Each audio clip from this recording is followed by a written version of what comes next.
सो hi everyone. जैसा कि 25-26 का SSCGD का वो फॉर्म भराना शुरू हो गया है और जो पिछले साल जो हुआ था वो 2024 का, वो मैंने क्वालिफाइड इस एग्ज़ाम को कर लिया था और एक अच्छा मेरा नंबर भी था। जैसे देखो आप 5/11/2024 को बुलाया गया था PET के लिए, वो डिस्ट्रिक्ट बेगूसराय बिहार, यहाँ पे मुझे बुलाया गया था और ये मेरा जीमेल रहा, ये कॉल लेटर था। तो इसमें आई विल सजेस्ट कि आपको क्या करना है, क्या अवॉइड करना है, आपको क्या करना चाहिए जो कि आप इसे इजीली क्रैक कर सकते हो, क्योंकि इस बार तो अच्छा खासा वैकेंसी भी है और अगर कुछ चीज़ें हैं जो अगर ध्यान रखोगे तो आप इजीली इसको क्रैक कर लोगे। जैसे देखो आप इस टोटल जो ड्यूरेशन होता है 60 मिनट का होता है, 80 क्वेश्चंस होते हैं, 2 मार्क्स का होता है हर एक, और 0.25 होते हैं वो मार्क्स काट लिए जाते हैं, मतलब 4 क्वेश्चंस के लिए आपका 1 नंबर है वो काट लिया जाता है। और हर एक क्वेश्चन जो पूछे जाते हैं, जैसे रीजनिंग में हो गया 20, फिर आपका जनरल अवेयरनेस में से 20 हो गया, मैथमेटिक्स 20 और हिंदी, ये इंग्लिश और कुछ 13 रीजनल लैंग्वेजेस हैं उसमें से भी 20 क्वेश्चंस पूछे जाते हैं।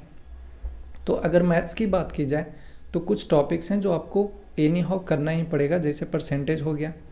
प्रॉफिट एंड लॉस हो गया, रेशियो एंड प्रोपोर्शन हो गया, एवरेज हो गया, mensuration, speed, time and distance, boat and stream, mixture and allegation, simplification, number system, CI/SI, time and work, arithmetic operation, DI। ये सब टॉपिक हैं जो कोर टॉपिक्स हैं जो आपको एनी हाउ करना ही पड़ेगा। अगर आप कर लेते हो तो आपका मैथ्स में अच्छा खासा नंबर भी आ जाएगा और आपका ये जो मार्क्स है वो इंक्रीज भी हो जाएगा। फिर दूसरा है, जो मैंने एग्ज़ाम दिया था वो पेपर मेरा था इंग्लिश, और मैंने इंग्लिश में दिया था। तो क्योंकि मेरा कुछ ये जो इंग्लिश है वो ठीक ठाक है तो इंग्लिश ही चूज किया था। जैसे इंग्लिश में सिनोनिम्स के लिए आप कर सकते हो ब्लैक बुक, या तो फिर दूसरे कोई बुक होता है तो वो भी ले सकते हो। तो मेरे अकॉर्डिंग ये ब्लैक बुक है वो बेस्ट है, और बाकी आप दूसरा किताब है वो प्रेफर कर सकते हो। जो हिंदी के लिए है वो किसी यूट्यूब पे किसी भी टीचर से आप पढ़ सकते हो, या तो आपके पास बुक वगैरह होगा तो वो भी कर सकते हो। तो अगर जीके की बात की जाए तो स्टैटिक जीके और प्लस इसमें करेंट भी होते हैं। तो अगर आप करेंट अफेयर है तो इसको कंपाइलेशन है वो देखना, कोई भी यूट्यूब पे पढ़ाता है तो, क्योंकि देखो जीके का जो है इस बार जितने सारे एग्ज़ाम हो रहे हैं, इस बार क्या पिछले बार भी जो हुआ था, वो करेंट अफेयर का जो वेटेज होता है थोड़ा ज़्यादा होता है क्योंकि किसी में बहुत ज़्यादा पूछ लिया जाता है और किस में कम ही पूछा जाता है, लेकिन इतना कम भी नहीं पूछा जाता है, एक अच्छा नंबर तक है वो ये पूछ लिया जाता है। तो आपका ये अगर करेंट अफेयर ठीक ठाक हो गया तो आपका जीके में भी वो अच्छा नंबर आ जाएगा। बाकी स्टैटिक में तो आप ओवरऑल क्या बोले, इसमें सारा जो टॉपिक है वो आपको करना ही पड़ता है। स्टैटिक में रीजनिंग में हो गया तो रीजनिंग में भी हो गया, सारा का सारा टॉपिक करना ही पड़ता है। और अब बाकी जो बात रहा, जो इसमें जो है इसके बाद जो रहा, आपको ये करना है कि जैसे मान लो मैथ्स के लिए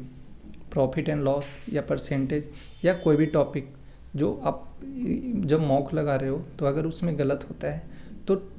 कॉपी में उसको लिखने का कोशिश करो। अगर इस तरीके जैसे मान लो ये टाइम एंड वर्क हो गया, इसमें से टोटल 10 टाइप के आ गए हैं आपके, तो एक 10 पेज छोड़ दो आप और 10 पेज में वो टाइम एंड वर्क का बना लो। दूसरा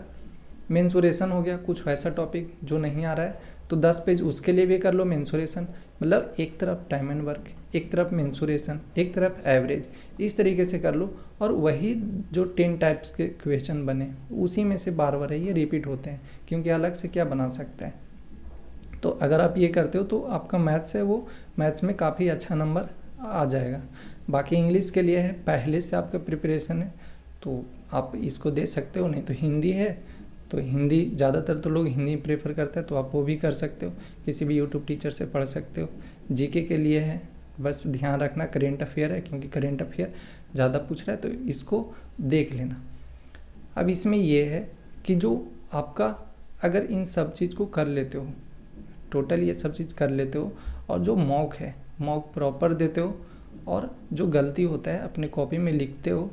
तो इतना ये मतलब ये इजी है, आप इसको आसानी से क्रैक कर सकते हो। हाँ, अगर कोई कितना भी मतलब अगर बोल दिया जाए कि जो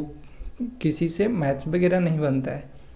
तो मेरे अनुसार है, अगर वो करता है, मतलब ये सिर्फ बोलना नहीं, अगर वो करता है कि जैसे प्रॉफिट एंड लॉस हो गया, रेशियो एंड प्रोपोर्शन हो गया, अगर वो लिख करके कॉपी में करता है, अगर उसको नहीं भी बन रहा है ना, तो वो धीरे धीरे वो बनना शुरू हो जाता है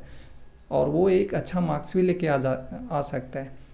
ठीक है, तो इसमें यही सजेस्ट करूँगा कि जो भी आप मॉक देते हो तो मॉक का जो गलतियाँ हुआ है उसको आप एनालिसिस करें, अपने कॉपी में लिखें। और ये मतलब काफ़ी ये थोड़ा इजी होता है, ये वैसे अगर करते हो तो ये बन जाता है। बाकी आपका जीके का भी है,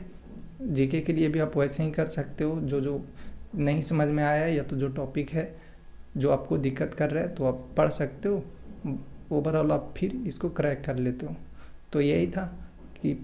तो मैं यही बोलूँगा कि आप मॉक दो, मॉक से अगर जो भी नंबर आए हैं, जो भी मार्क्स आए हैं, उसको आप एनालाइज करो और जो गलती हो रहा है आप उसको देखते जाओ और उसको सुधारते जाओ। बाकी करेंट अफेयर के लिए है, करेंट अफेयर हो गया, जीके हो गया और प्रीवियस ईयर पेपर हो गया, वो इस चैनल पे बहुत सारा आने वाला है। बिहार के लिए भी बहुत सारा आने वाला है। करेंट अफेयर आप देखना, एमसीक्यू है, उसमें से भी एक एमसीक्यू टाइप पे है, प्लस उसमें मैं स्टैटिक करवा रहा हूँ, बहुत सारा टॉपिक है, वो कंप्लीट होने वाला है, तो आप उसको भी देख सकते हो।